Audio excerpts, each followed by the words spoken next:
r/AskReddit.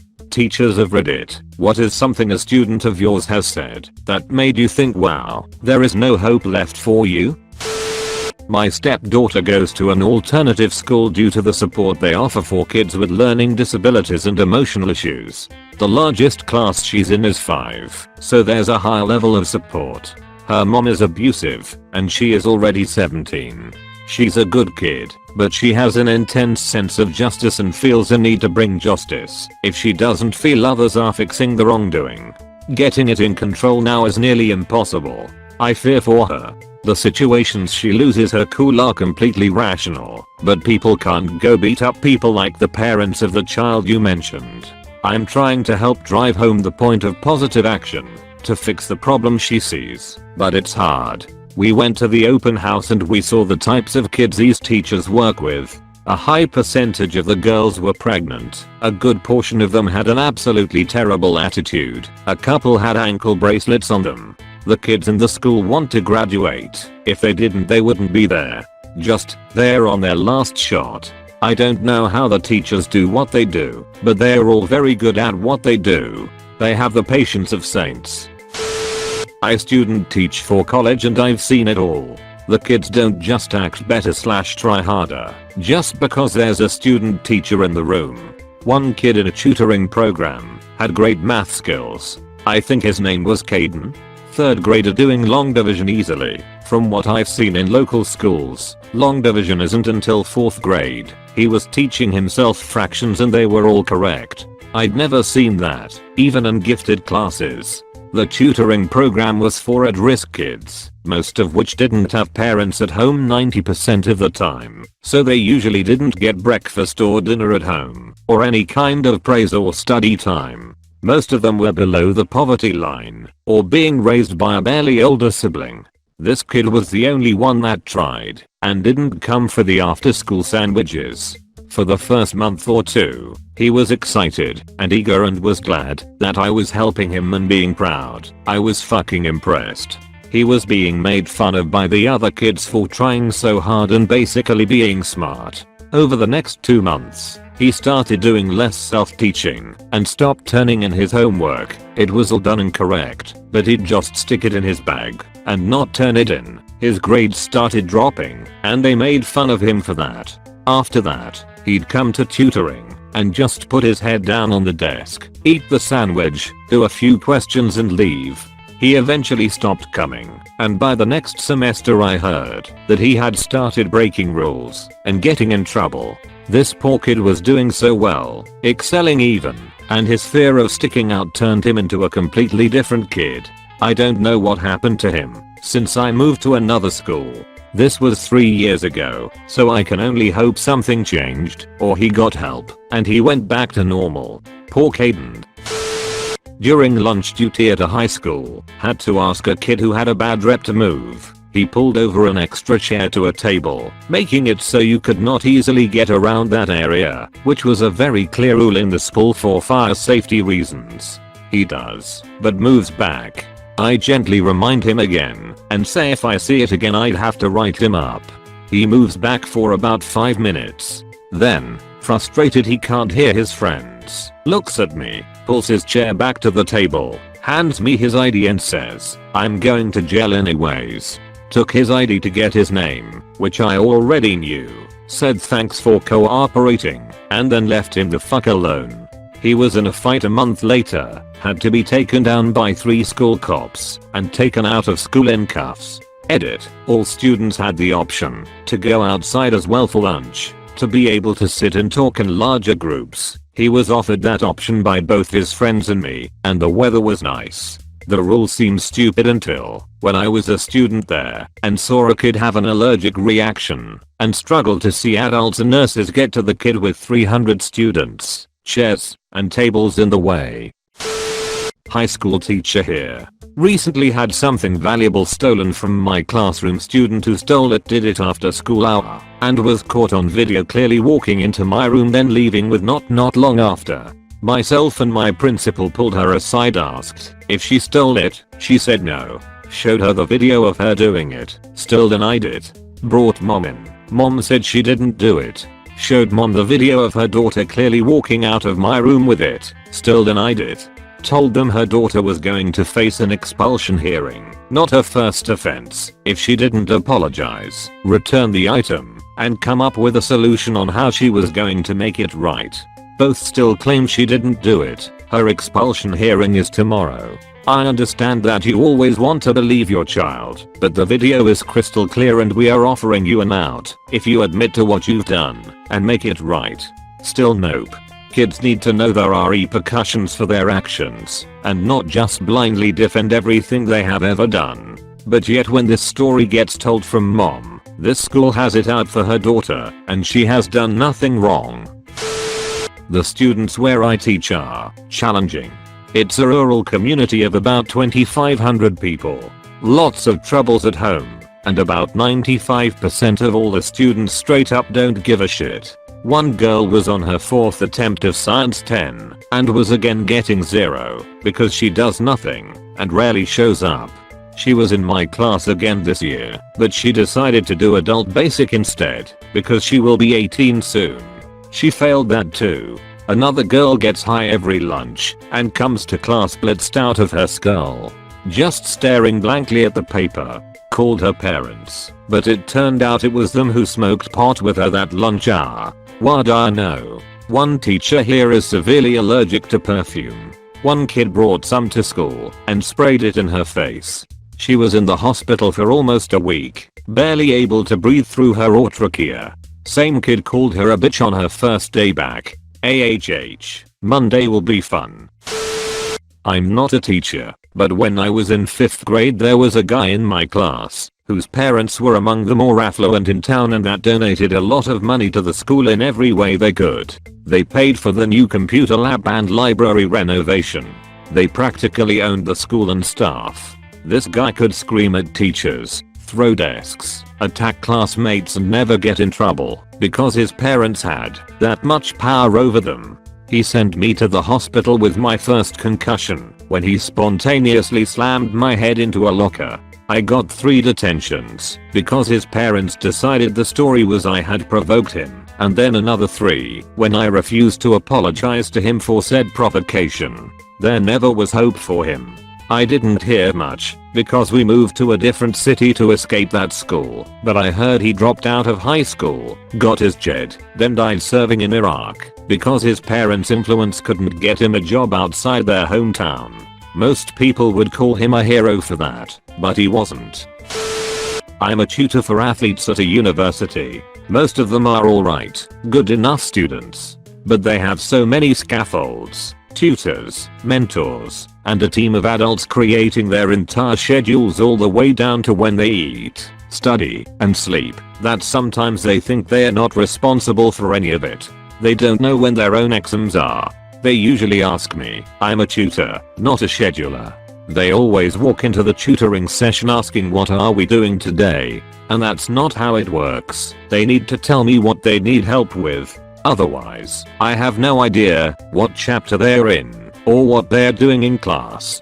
I'm not allowed to be in contact with their professors or TAs. That's their job. A lot of them are clearly only there to play football. Some have even told me as much and only want to pass their classes for this reason. They are not thinking about careers outside the NFL. The worst part is, most of this is the fault of the school. The school gives them so many scaffolds so they can keep their star athletes who would otherwise fail out their first semester. The school wants them to focus on football instead of classes because they bring in money. They have study halls where the athletes walk in and are handed a sheet detailing what assignments they need to finish that day and sit next to mentors who make sure they actually get finished. No wonder they ask me what to do. As a student who is not an athlete, it actually makes me angry, thinking how easy college would be if I had all those scaffolds. But the university is basically setting them up for failure. If they don't go on to play in the NFL, who is going to hire them? Edit. I feel like I should mention, this is not all the athletes, and not even all the football players, though they tend to be the biggest culprits. I usually run into this problem when the athlete himself didn't request the tutor, me, but a mentor or supervisor did, after they got a bad grade. Sometimes they don't even know they are getting a tutor until I show up. The whole thing is terribly mismanaged, but in particular, if they need a tutor but don't want one, it's indicative of this larger issue. But if students request a tutor themselves, they're usually much more competent individuals. I was giving a final exam. A girl was sitting on her feet in a very unbalanced computer chair wobbling back and forth. I told her 3 times to sit with her feet flat on the floor. She kept putting them down and then slowly working them back under her ass again every time I passed. Finally, she fell over and crashed hard onto the floor, then proceeded to start laughing at the top of her lungs and rolling up and down the floor. The entire class was totally distracted, and this was a final where you needed every minute to be able to finish. When I finally managed to get her to stop laughing, I told her that she was disqualified from the final and that she was to report to the assistant principal's office immediately. She asked me what the problem was. I told her that repeatedly ignoring my request to sit properly in the chair was bad enough without the crash and the tremendous distraction. She said, "I bet it's only a problem because I'm black." Good God. It's like, please keep thinking that, and you sit to justify your outrageous behavior. Not a teacher, but some guy I know dropped out of school at the age of like 12. Because he was bullied. Note, I don't believe that to be the cause. He then spent the next 8 years chain smoking in his nan's front room, playing computer games and smoking weed/drinking. Now at the age of 16 he was eligible for some benefits from the government, but he even then was too lazy to just go down the job center and get someone to fill in the forms for him. If he fakes dyslexia, he could read and write fine, could do basic maths no problem, and was very street smart, so even free money couldn't tempt him to get out of the house. Eventually I landed him a manual labor gig in which he lasted 2 weeks, going home early because it was too hard, and then got fired. A few months pass, and he gets a gig in a local off-license owned by a friend's parents. Gets fired because he was asked to dispose of some cardboard boxes by ripping them up and putting them in the recycle container. Boss comes back at the end of the day to find that he has literally sat there and torn half a box up by hand into tiny squares. Gets fired on the spot. A couple more years pass, and this time another friend hooks him up in a care home where he does night shifts. Suits him fine, as all he does is minor requests for the people there. As far as I know he's still employed there, and I suppose the moral of the story is, even if you think there is no hope for some people, all they really need is the right environment to do what is needed, and that's it. He's an alright guy, okay friend, but honestly I can't help to feel like he has so much wasted potential at something. Still wondering if he'll stick with that job or just sack it, but honestly I sincerely hope that the better side of humanity prevails here and he keeps working at something. I was a student observing this situation. My 10th grade teacher's dad died. She went to the Philippines for the funeral. When she came back, the sub had left her incredible details notes for how shitty the students were. She went on a semi-long and well-deserved rant about how disappointed she was in us, and how she came home from the funeral of one of the most important people in her life to see that all the supplies she put her own money into for our benefit were destroyed, stolen, and vandalized. We all felt bad, of course, until that kid opened his mouth. This kid got up and said, "Your dad is still dead though." Completely unprovoked and uncalled for. We all knew what he said was fucked up. She didn't respond. She left the room. A security lady took over the class about 10 minutes later until the school found a teacher with a free period, and eventually a sub. We didn't see her for another 4 days after that. Apparently the comment messed with her a lot more than she allowed us to view. She was insanely close to her dad, according to her colleagues. How to state this? I work with autistic elementary students, primarily nonverbal or lower functioning. Now in one hand you could say they are not going to change just on the state of their disorder. However, you'd be surprised the amount of personality present and how their environment and parents can have an effect on their behavior.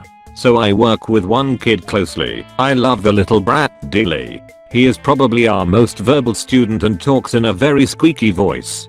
He is always quoting or saying something in his own head, often from television shows, and sometimes it is the cutest thing. However, for a long time he has been a brat. In trying to go to class, we could not get him to sit down and do one problem without him fighting us to get up and run around the room like a madman. If we tried to get him to do his work or send him to timeout, which we call break, he would get frustrated and start screaming or crying, kind of disruptive to the class as a whole. So, we implemented a structured way of doing things. Very basic: 2 minutes of work, 2 minutes of play. If you don't do your work, yell, or scream, then you take a 2-minute break in the corner. As you can imagine, this didn't go so well at first. Literally fought the kid for 2 to 3 weeks over this concept, and he spent plenty of days doing no work and all his time in the corner screaming his brains out. After that, he started to get it, and guess what? He is usually our star student. I said usually, though, and here are a few things I found interesting and relevant to the parent thing a lot of commenters have been talking about. During that initial period, there was a moment in break where he was just sobbing and crying and couldn't pull himself together. Snot was coming out of his nose and he asked, "I need a tissue." So, I got him a tissue, and when I brought it to him, he leaned forward, as if for me to wipe his nose for him. I said, "No, you can do this yourself," to which he responded with an even louder shriek, and even more crying ensued. It was readily apparent that this was something he was used to at home. He was used to literally getting everything he wanted, hand over foot, at home, to the point where mom was wiping his nose for him. 2. Any period of break from school, a weekend, winter vacation, etc., we would see a lot of these behaviors come back. It was literally like a reset, and we would once again have to spend more time in break than usual to kick those habits back out. Clearly, things at home are vastly different than at school. 3. A lot of what he quotes in his babble reflects what comes from home.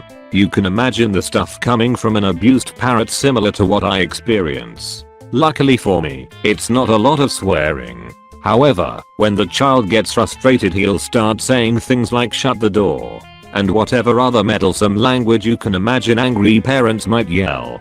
It is a little disheartening. I love the children I work with, but when you hear and see this stuff, you just wish there was a lot more you could do at home. I'm sure this kid has a bright future for his level. He may even make it to be independent enough to live on his own. However, I still wish I could do more for him. There was this kid named Lawrence who was one of those typical wallflower Catholic kids I grew up with. His dad was in our scout troop as a leader and was really meticulous. Like everything had to be just so. In the late 70s, most of the troop leaders had a relaxed dress code, but Lawrence's dad dressed like a 1940s scouting manual model, complete with a brown uniform and wide-brimmed hat. Everything was pleated and pressed. His dad drove an old Milligram Roadster that was constantly breaking down. They were upper class, and mom was not in the picture. But the way Lawrence's dad picked on him was brutal. "Stand up straight, Lawrence. Chin up. Be a good lad. Chest out. Chin up. Lawrence. Don't go over there. It's dirty over there. Lawrence. Stand straight and tall when I address you. Don't be rude. Wait until I have started eating before you start. Lawrence. Do I have to raise my voice, Lawrence?" By high school, Lawrence just gave up. He wasn't perfect enough, so why bother? He stared into space. He attended school in person only, just a blank and hollow shell. His clothing didn't change, it only became dirtier. His hair got long. He lost weight, and his clothes just hung on him. I think the only way to deal with his dad's control issues was passive resistance. By his senior year in high school, he flunked out. Not sure what happened to him after that. I had a student who has a severe mental disability, but was quite gifted in maths. But he has told myself, other adults in the room, the special education department head, and school psychologist he is going to drop out of high school to be a YouTuber. Mom and dad are in serious denial of this fact, but he is dead set on it. You can see it in his eyes. In other news, it seems that the generation of students I have now want to be either YouTubers or professional video game players. I was born in the late 80s, and when I was their age, I remember having classmates being sternly told the actual statistics of them becoming professional athletes. I still have 2 to 3 former classmates, graduated high school in 2007, that are dead set on making it into the NFL, but never played in high school or college. I feel this is the same with the kids I'm seeing now. They do not truly understand the extremely low chance of them becoming pro in social media. Edit. Had to note this was a former student, not a current one. No idea why I wrote in the present, even though I do currently have students who believe the same thing. I had him in my 3rd year of teaching, and there were other issues too in that family. I had a student who was always acting up. I constantly tried talking to him about his behavior, and I wrote plenty of referrals. Throughout all of this I would email and call his mother, but never got a response. One day he was pacing around and texting someone. I told him to put his phone away, and he said I can't. I'm not too happy right now, so I said, will you take it out to the hall, and I'll give you 1 minute? His response really shook me. He said no, I'll sit down. I just want my mom to turn the water back on. When all you know about a student is what you see in the classroom, it can be easy to forget they may not have a great home life. So I did wonder, is there hope for him? But it also wasn't truly any fault of his own. He just had a shit home life, where he was stricken by poverty. This is how my niece is. It's terrible. She's 15 and should be worrying about school and college. Instead she worries about getting the younger kids up, getting them dressed and fed. On Monday she texted me asking if I could drop off some bread and milk and cereal. It's just so frustrating, because there are 3 adults in that house and none of them work. They're just junkies. Edit. We have called CPS more times than we can count. Her mother had her at 15, and then just kept having kids. My soul also grew up in a similar home to the one she's providing now. I really just think it's one of those cycles that she just didn't break. Her thought process is, I grew up like this, so why make it any different for my kids? All 4 of them have different dads and only one of them has a dad that's involved. I have been here before about the type of students I work with. However, I have had one student who was in year 9. The more I got to know him, the more I realized he was screwed. Not only could he barely read or write, even his own name was a struggle, but he lacked any life experience that even the hard cases I worked with had. Anyhow, he was gifted at shoplifting and knew how to survive on the streets for weeks if necessary. He had been removed from his home more than 10 times and always ended up being returned. He begged for help from various departments and agencies to no avail. I did what I could, sometimes more than I was allowed, and taught him the most basic reading and writing. One day he casually mentioned his plan to end his life, as that was the only positive thing he could look forward to. I got him in a professional support group, which he quickly left as he has no trust in professionals. Short version of outcome is he is still alive and has been returned to his family. He no longer attends school, still plans that one day he won't be around, but keeps in contact with me during his hard times. I struggle to understand what he has already been through in his life. I can't imagine where he will end up, don't want to, and I'm afraid of the day I hear he is not around anymore. I do have hope for him, but experience tells me. Not a teacher, but my wife had a student in 3rd grade who refused to do any writing assignments. My wife told him that she was going to call his parents to explain to them what was going on if he didn't start doing his work. He said, I don't care. My mom said I don't have to do anything I don't want to do. Rules don't apply to me. My wife called his mom and his mom told my wife that she, meaning my wife, just has to understand how her son is, and if he doesn't want to do the work, then he doesn't have to. His behaviors all made sense after that, and it was a very tough year.